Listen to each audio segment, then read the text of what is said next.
जय हिंद प्यारे बच्चों, कैसे हो आप सभी लोग। अभी तक जो हमने पढ़ लिया है वो क्लासिफिकेशन क्लास के बारे में पढ़ लिया। फंजाई के कौन कौन से क्लास को हमने पढ़ा वहां पर? फाइकोमाइसेटीज, एस्कोमाइसेटीज, बैसिडोमाइसेटीज और ड्यूटेरियोमाइसेटीज। अब इन क्लास की प्रॉपर्टी को हम लोग पढ़ेंगे। प्रॉपर्टी पढ़ते समय सबसे पहले हम लोग फाइकोमाइसेटीज को स्टार्ट करेंगे। अच्छा, ये पढ़ने से पहले मैं आप लोगों को बता दूं, जब क्लास स्टार्ट करेंगे, जैसे मैंने आपको फाइकोमाइसेटीज पढ़ाना शुरू किया तो उसके हैबिटाट के बारे में बताएंगे, स्ट्रक्चर के बारे में बताएंगे, न्यूट्रिशन के बारे में बताएंगे और रिप्रोडक्शन के बारे में बताएंगे। रिप्रोडक्शन में आपको एसेक्सुअल रिप्रोडक्शन, सेक्सुअल रिप्रोडक्शन और वेजिटेटिव रिप्रोडक्शन, इसके बारे में बात बताई जाएगी। तो स्टार्ट करते हैं सबसे पहली क्लास को, फाइकोमाइसेटीज फंजाई की। फाइकोमाइसेटीज फाइकोमाइसेटीज का टॉपिक स्टार्ट करते हैं। फाइकोमाइसेटीज में सबसे पहले मैंने आपको क्या बताया कि हैबिटाट हैबिटाट हम लोग पढ़े तो ये कहां पर पाए जाते हैं। तो इनको देखोगे आप कि ये जल में, सबसे पहले आप यहाँ पर क्या करें, वाटर लिख दें। इसके अलावा और कहां पाए जाते हैं? जहां पर नम वाले स्थान हो, मॉइस्चर हो, नमी स्थान हो, सीलन जहां हो, सीलन जहां पर हो वहां पर ये पाए जाएंगे। और लकड़ियों के किनारे किनारे, लकड़ी पर ये पाए जाते हैं। अक्सर इनको यहीं पर देखा गया है। इसके बाद अगर इनकी बात करें कि इनकी संरचना कैसी होती है, स्ट्रक्चर के बारे में बात करें तो आप सबसे पहले याद रखो कि ये एसेप्टेट होते हैं। कैसे होते हैं? एसेप्टेट होते हैं बच्चों। एसेप्टेट है, इसका क्या मतलब होता है अभी बताते हैं आप लोगों को, पहले भी मैं बता चुका हूं। मतलब ये है कि जो ये माइसीलियम है यहाँ पर, जो कि माइसीलियम हाइफी से बना हुआ है, ये ब्रांच्ड नहीं है। ब्रांच का मतलब क्या होता कि ये माइसीलियम ऐसे होते हैं और यहाँ पर आपको कुछ ब्रांचिंग देखने को मिलती, तो ऐसा नहीं है। इस वजह से इसे क्या कहा गया है? एसेप्टेट इसका स्ट्रक्चर बताया गया। अगर एसेप्टेट है तो एनसीईआरटी क्या कह रही है? कोएनोस्टेटिक इन नेचर भी कोएनोस्टेटिक होते हैं। ठीक है, कोएनोस्टेटिक का मतलब आप यहाँ पर समझ जाए कि यहाँ पर ब्रांचिंग नहीं पाई जाती। एसेप्टेट वर्ड यूज सकते हो, यहाँ पर एक वर्ड और भी यूज कर सकते हो, अनब्रांच्ड वर्ड यूज कर सकते हो। तो इनकी संरचना के बारे में जब भी पूछा जाए आपसे तो आप यहाँ पर इस तरीके से बताइए। और ये क्या होते हैं? मल्टी न्यूक्लिएटेड होते हैं। कैसे होते हैं बच्चों? मल्टी न्यूक्लिएटेड होते हैं। ये चीज आपको याद रखनी है। ये बात हो गई संरचना के बारे में। अब हम बात करते हैं चौथा पॉइंट इसका जो है वो है, तीसरा पॉइंट सॉरी, न्यूट्रिशन के बारे में। न्यूट्रिशन के बारे में बात करें, ये इनका न्यूट्रिशन कैसा होता है? ये ऑब्लिगेट पैरासाइट होते हैं। पहला पॉइंट यहाँ पर आप लोगों को याद रखना है, ऑब्लिगेट पैरासाइट होते हैं। ऑब्लिगेट पैरासाइट इन नेचर होते हैं। ऑब्लिगेट का मतलब क्या है कि अविकल्पी, मतलब ये बस इनके पास विकल्प नहीं है, ये होस्ट पर ही आश्रित रहेंगे। इस वजह से इनको क्या कहा गया है? Obligate parasite. और ऑब्लिगेट पैरासाइट किस पर होते हैं? प्लांट पर होते हैं। ये आप लोग याद रखिएगा, प्लांट पे ये ऑब्लिगेट पैरासाइट इन नेचर होते हैं। इसके अलावा ये सैप्रोफिटिक भी होते हैं। तो इस तरीके से आप इनको याद रखिए कि ये ऑब्लिगेट पैरासाइट और सैप्रोफिटिक इन नेचर होते हैं।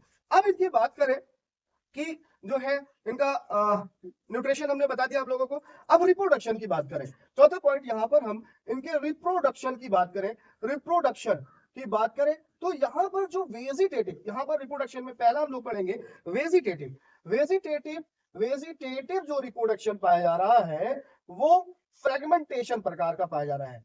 फ्रेगमेंटेशन, जब आपको मैंने फंजाई के बारे में पढ़ाया तो वहां पर मैंने बताया था कि जो फंजाई है इनमें जो वेजिटेटिव रिप्रोडक्शन पाया जाता है वो फिशन, फ्रेगमेंटेशन टाइप का होता है। तो यहाँ पर बडिंग भी एक वर्ड यूज किया गया था। यहाँ पर आप लोग केवल और केवल ये याद रखें कि जो फाइकोमाइसेटीज के मेंबर हैं उनमें केवल और केवल जो है फ्रेगमेंटेशन टाइप का वेजिटेटिव रिप्रोडक्शन पाया जाता है। अब हम लोग बात करते हैं जो है एसेक्सुअल रिप्रोडक्शन। और सेक्सुअल रिप्रोडक्शन में यहाँ पर स्पोर पाए जाते हैं। क्या पाए जाते हैं? स्पोर का फॉर्मेशन होगा बच्चों। और ये स्पोर जो है वो कैसे होते हैं ये जानना जरूरी है। तो यहाँ पर स्पोर तो पाए जाते हैं और ये स्पोर एंडोजिनस इन नेचर होता है। इसका मतलब क्या हुआ? इसका मतलब ये हुआ कि ये माइसीलियम है, यहाँ पर आप फ्रूटिंग बॉडी देख रहे हैं और इस फ्रूटिंग बॉडी के ऊपर एक सैक है और इसके अंदर ये स्पोर पाए जाते हैं। तो इस वजह से इसको क्या कहा जा रहा है, एंडोजीनस स्पोर कहा जा रहा है। तो ये पॉइंट इंपॉर्टेंट है आपके लिए। आगे चलकर मैं जितनी भी क्लास हैं उनमें सभी क्लासों को लिखूंगा और उसमें एसेक्सुअल रिप्रोडक्शन किस प्रकार का है, सेक्सुअल किस प्रकार का है, वेजिटेटिव किस प्रकार का है, एक फ्लो चार्ट बना दूंगा, वो याद करना आप लोगों को आसान हो जाएगा। लेकिन यहाँ पर ये इंपॉर्टेंट है, ये याद रखिए। एंडोजीनस इन नेचर, अब एंडोजीनस इन नेचर स्पोर तो पाए जाते हैं और ये जो स्पोर हैं, ये जो एंडोजीनस स्पोर हैं, ये दो प्रकार के होते हैं, motile and non motile. Non motile, अब ठीक है, मोटाइल और नॉन मोटाइल। अब जाहिर सी बात है मोटाइल है तो इसके स्पोर पर क्या पाया जाएगा, फ्लैजला पाया जाएगा, और नॉन मोटाइल है तो इसके स्पोर पर फ्लैजला नहीं पाया जाएगा। ऐसे स्पोर जो मोटाइल है, ऐसे स्पोर जो मोटाइल है, उनको हम क्या कहते हैं, जू स्पोर कहते हैं। क्या कहते हैं बच्चों, उसको हम जू स्पोर नाम देते हैं, ये याद रखिए, ये भी पूछा गया क्वेश्चन है, ठीक है। और जो नॉन मोटाइल है उनको हम ए प्लानो स्पोर के नाम से जानते हैं। अब मैंने आप लोगों को मोटाइल नॉन मोटाइल के बारे में बता दिया। अगर फ्लैजला है तो वो मोटाइल स्पोर होगा, अगर फ्लैजला नहीं है तो वो नॉन मोटाइल होगा। और ऐसे मोटाइल स्पोर जिसमें फ्लैजला है और उनमें एसेक्सुअल रिप्रोडक्शन पाया जा रहा है और वो मेंबर फाइकोमाइसेटीज के हैं, तो उसे हम क्या कहेंगे, जू स्पोर कहेंगे। और ऐसे फ्लैजला स्पोर जिनमें फ्लैजला नहीं पाया जा रहा है और वो एंडोजिनस इन नेचर है, फाइकोमाइसेटीज के मेंबर हैं, तो उनको हम क्या कहेंगे, ए प्लानो स्पोर के नाम से जानते हैं। अब बात करते हैं सेक्सुअल रिप्रोडक्शन की। सेक्सुअल रिप्रोडक्शन, सेक्सुअल रिप्रोडक्शन जो है, यहाँ पर सेक्सुअल रिप्रोडक्शन जो है आइसोगैमस टाइप का पाया जाता है, ये याद रखिएगा, आइसोगैमस, एनाइसोगैमस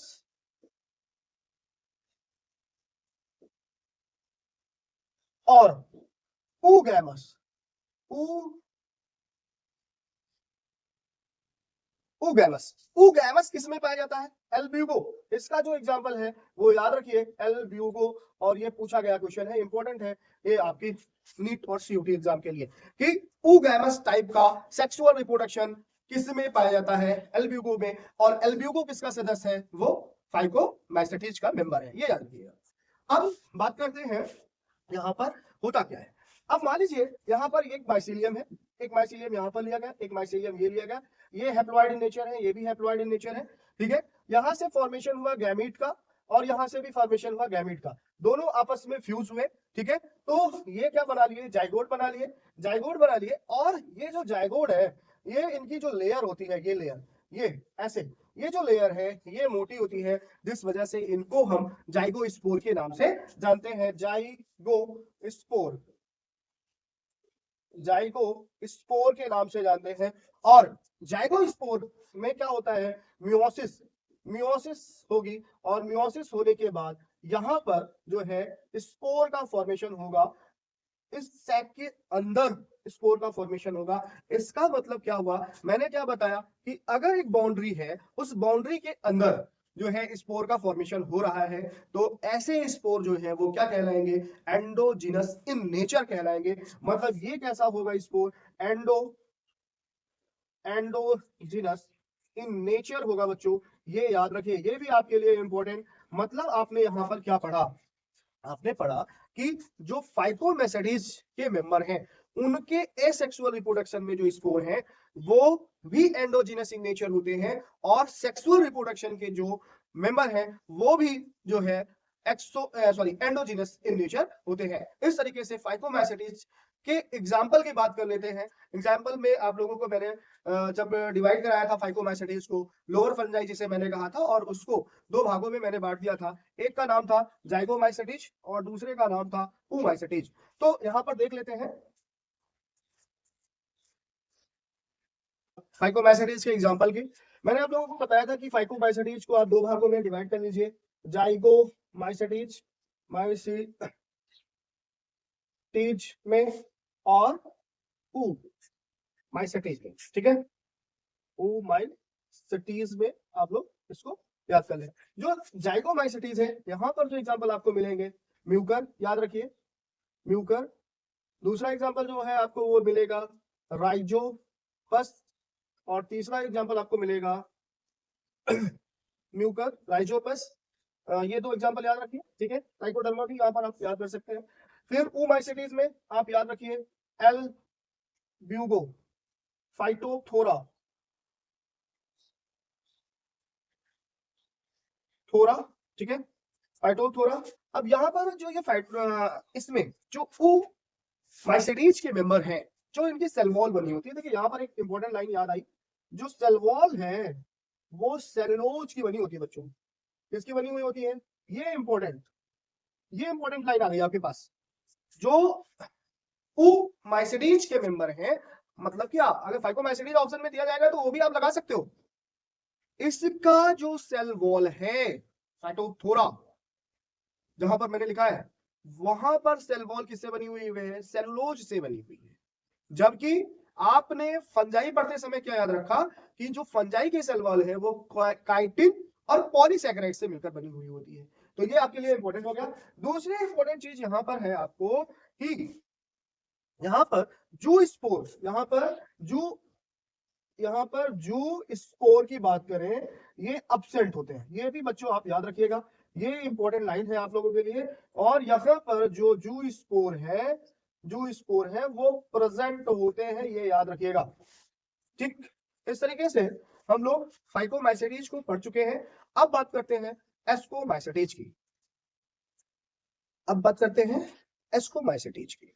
वही तरीका होगा। सबसे पहला जो पॉइंट होगा इसका एस्कोमाइसेटीज का, हैबिटेट की बात करें, यहाँ पर एक बहुत ही अच्छा क्वेश्चन है कि जो है ये इनकी हैबिट कैसे, कहां पर ये पाए जाते हैं, ठीक है। तो ये एक शब्द में लिख ले रहा हूं, कार्पोरोफिलस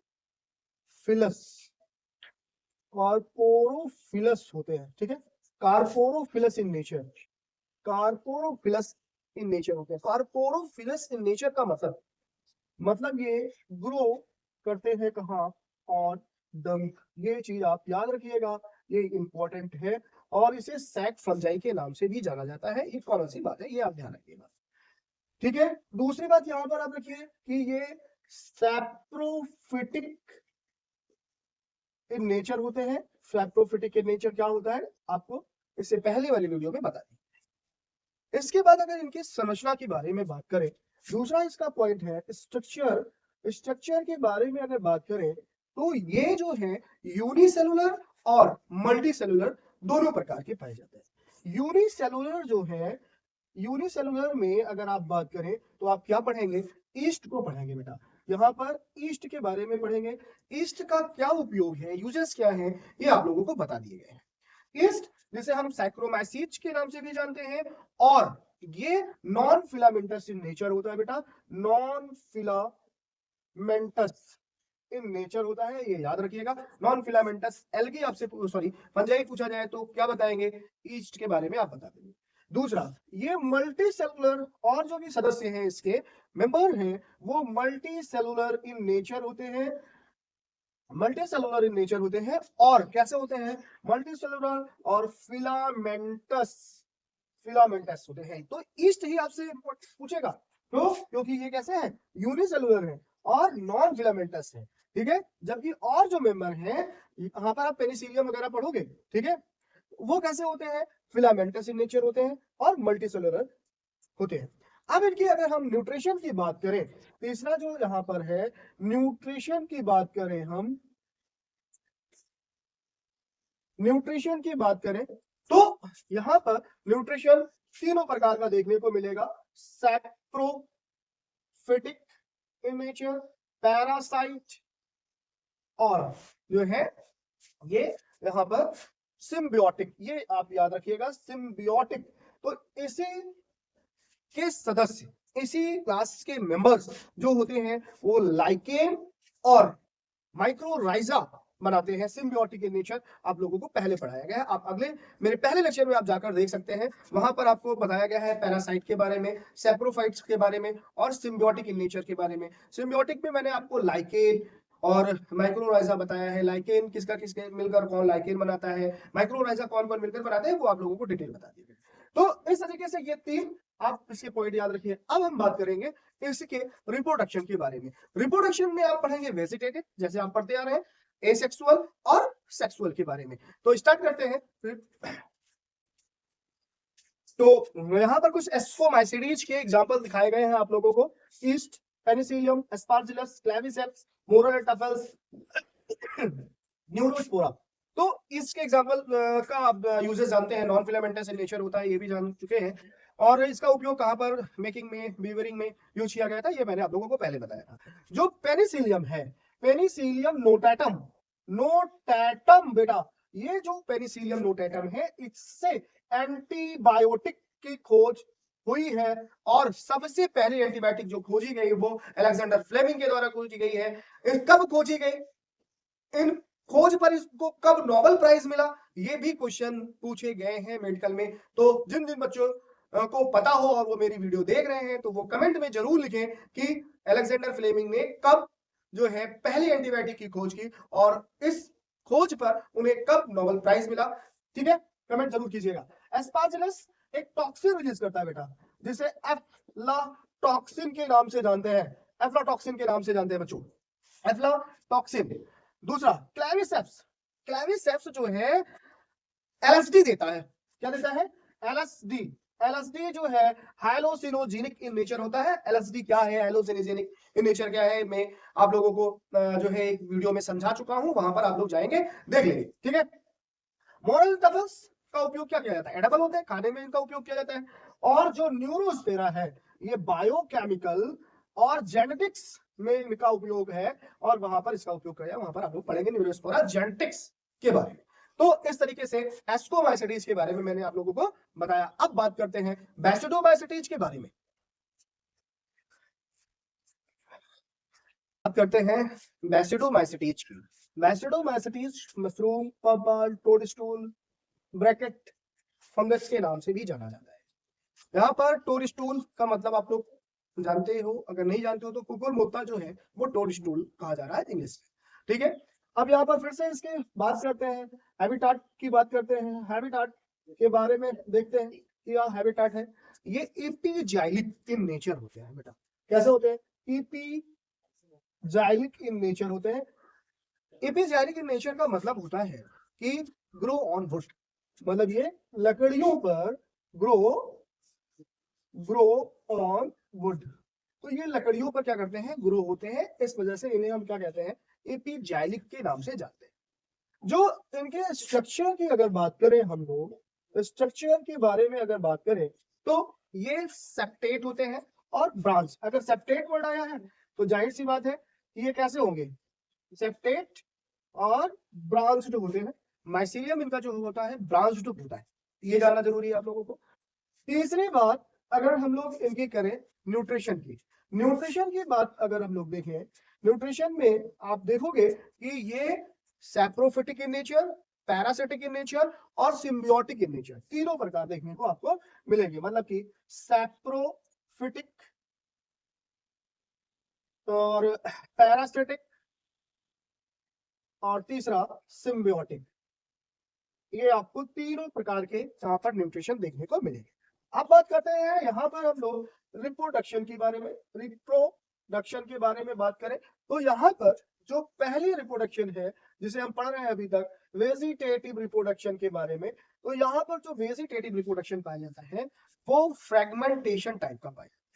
क्या पाया जाता है, फ्रेगमेंटेशन टाइप का रिप्रोडक्शन पाया जाता है।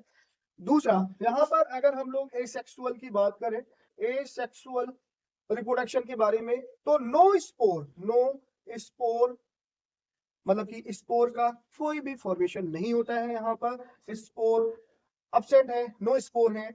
और तीसरी अगर हम बात करें सेक्सुअल रिप्रोडक्शन की, तो यहाँ पर जो सेक्स ऑर्गन है और गैमीट है वो एब्सेंट है। मतलब कि सेक्सुअल रिप्रोडक्शन में सेक्स ऑर्गन एंड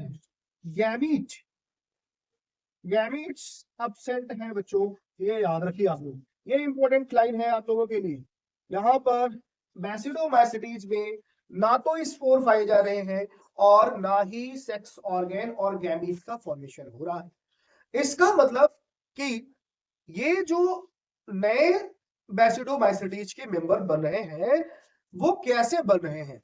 यहां पर जो सेक्सुअल रिप्रोडक्शन देखने को मिला है वो सोमैटिक हाइफी के द्वारा देखने को मिला है। अब सोमैटिक हाइफी क्या है, इनमें से सोमैटिक हाइफी के द्वारा जो है रिप्रोडक्शन कैसे होता है इसके बारे में बात करते हैं। यहां पर आप देखेंगे जो माइसीलियम है, मतलब यहां पर आप जो सेक्सुअल रिप्रोडक्शन होगा इंपॉर्टेंट है यहां पर सोमैटिक हाइफी के द्वारा। सोमैटिक सोमैटिक हाइफी के द्वारा क्या होगा, सेक्सुअल रिप्रोडक्शन, मतलब कि sexual reproduction take place in basidiomycetes by the somatic hyphae. ठीक है, सोमैटिक हाइफी के द्वारा होगा। अब क्या होता है देखते हैं। हाइफी आपने पढ़ा है कि जो thread like structure of fungus is called hyphae and branch of hyphae या group of hyphae is called the mycelium. ठीक है, तो यहाँ पर अब हम लोग देखें, ये माइसीलियम है, मान लीजिए माइसीलियम, ये हैप्लॉइड है, यहाँ पर भी माइसीलियम है और इससे बन रहा है एक कोई हाइफी देखने को आपको मिल रहा है। यहाँ पर न्यूक्लियस दिखाए जा रहे हैं। ठीक है, यहाँ पर एक हाइफी हमने बना दिया, यहाँ पर न्यूक्लियस हमने दिखा दिया। ठीक है, ये क्या है, सोमैटिक हाइफी है बच्चों, सोमैटिक हाइफी हाइफी है, ये भी सोमैटिक हाइफी है, सोमैटिक हाइफी है। ठीक है, सोमैटिक हाइफी है, दोनों फ्यूज हो रहे हैं और दोनों फ्यूज होने के बाद यहां पर जिस तरीके से आपने पढ़ा था कि जो है गैमीट फ्यूज होते हैं तो वहां उसको हम डाइकैरियन कहते हैं। यहां पर हाइफी फ्यूज हो रहा है तो इस वजह से इसे डाइकैरियोटिक हाइफी का निर्माण होगा। मतलब एक हाइफी ऐसा बनेगा जहां पर आप देखिए ये दो न्यूक्लियस आपको देखने को मिल रहे हैं, तो इसको हम कहेंगे डाइकैरियोटिक हाइफी। डाइकैरियोटिक हाइफी के नाम से, हाई पी के नाम से हम लोग जानेंगे। और इसे जो डाइकैरियोटिक हाइफी का निर्माण हुआ है ये डिलेड कैरियोगैमी कहलाती है बच्चों, ये याद रखिएगा, डिलेड कैरियोगैमी। तो आपसे क्वेश्चन पूछा जाएगा कि डिलेड कैरियोगैमी कहां पर देखने को मिलती है, तो कहां पर देखने को मिलती है, बैसिडोमाइसिटीज में देखने को मिलती है।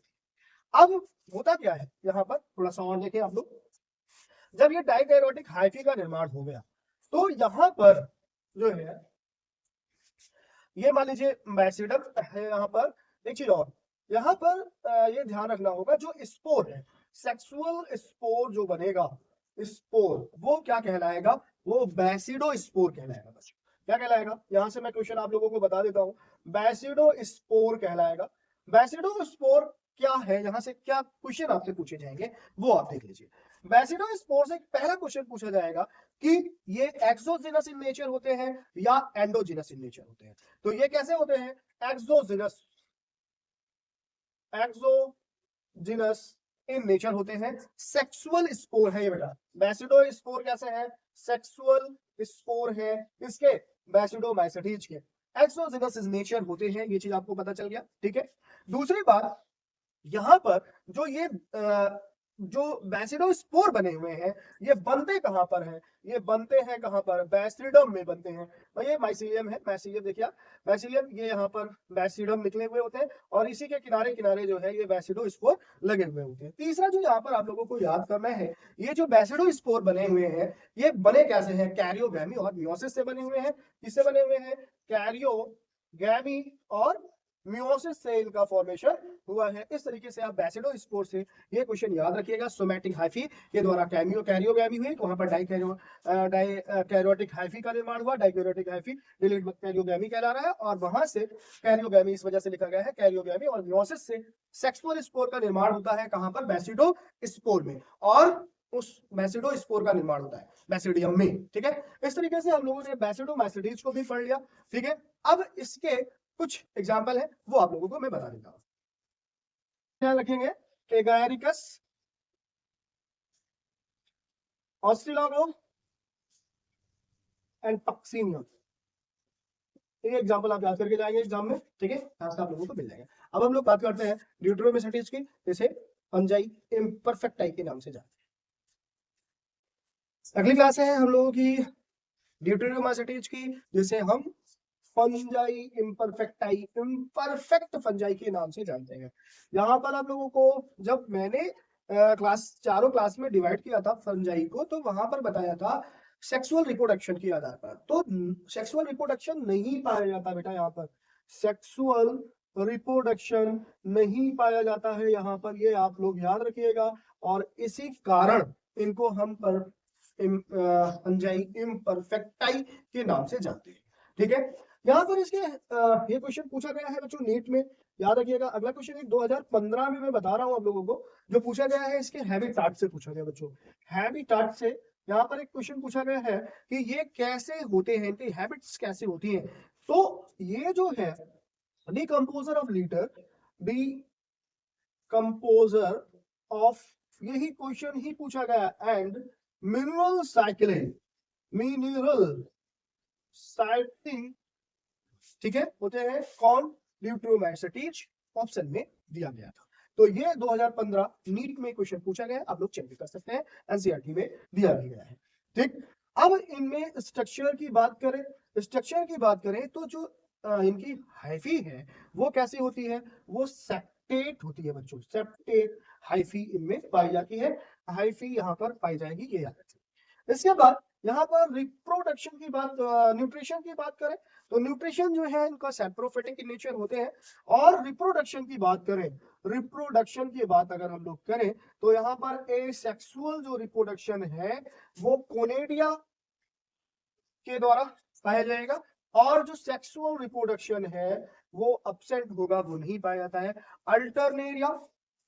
दूसरा कोलेप्टोट्राइकम और ट्राइकोडर्मा इसके बेस्ट एग्जांपल है। आप लोग इस तरीके से एग्जाम में जाकर इनको लिख सकते हो। जो बच्चे कॉम्पिटिटिव एग्जाम की तैयारी कर रहे हैं या फिर 11th की क्लास में है, उन सभी के लिए ये लेक्चर बहुत ही इंपॉर्टेंट है, ठीक। तो अगला जो मेरा लेक्चर होगा आप लोगों के लिए वो होगा मोनेरा और प्रोटिस्टा से लेकर। तो अगले लेक्चर में आप लोगों को लेकर मिलते हैं मोनेरा और प्रोटिस्टा। अच्छा एक चीज और थोड़ा सा मैं भूल गया, ठीक है, यहाँ पर जो क्वेश्चन है चारों जो है क्लासेस से स्पोर के बारे में वो थोड़ा सा समराइज कर देते हैं बच्चों, उनको आप लोग देख लें तो ज्यादा बेहतर होगा। ये फंजाई की चारों क्लास है जिसको हम समराइज कर रहे हैं। फाइकोमैसेटीज, एसेक्सुअल स्पोर जो होते हैं वो endogenous in nature, sexual spore endogenous in nature, ascomycetes में exogenous in nature sexual asexual spore, और sexual spore endogenous in nature. जबकि बैसिडोमैसेटीज में एसेक्सुअल स्पोर पाए ही नहीं जाते हैं, सेक्सुअल स्पोर जो है एक्सोजिनस इन नेचर होते हैं। ड्यूटेरोमैसेटीज में जो एसेक्सुअल स्पोर है वो एक्सोजिनस इन नेचर, और सेक्सुअल स्पोर जो है वो एब्सेंट होते हैं। इस तरीके से इस फ्लो चार्ट को आप बना लें, ये आपके एग्जाम में काम आएगा। धन्यवाद। अगला जो मेरा टॉपिक होगा वो मोनेरा और प्रोटिस्टा का होगा। एक बार फिर से आप लोगों को वीडियो देखने के लिए धन्यवाद।